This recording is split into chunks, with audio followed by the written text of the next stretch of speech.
Okay, I wanted to give a quick update on the Stirling engine because I see there are still people subscribing and it looks like people are still interested on Stirling stuff. Looks wild inside, I know. I was thinking, should I throw it away or continue? But in the winter I will continue. I have a plan. I attached this flywheel here. I attached it additionally to the original one.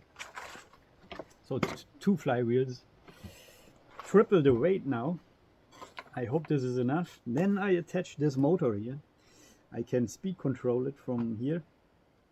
So this will drive this thing. Then I have a speed sensor. So I can see the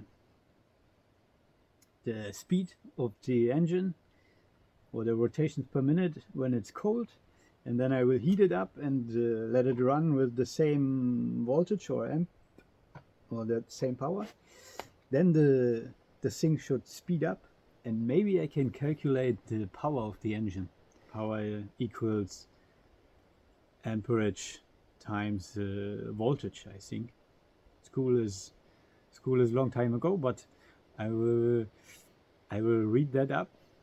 Maybe I'm able to see how much is missing actually when running it cold, then heating it up and running it with the same power. That it should speed up actually. Or maybe with the bigger flywheel it's even running by itself. Yeah, that's the plan. Also, I have two temperature sensors, one here and one I put into the, I will show you. One I put into the, one is here, cold side, it will be shown here. And one I put directly into the cold side of the head. Yeah, so that's the plan for the winter.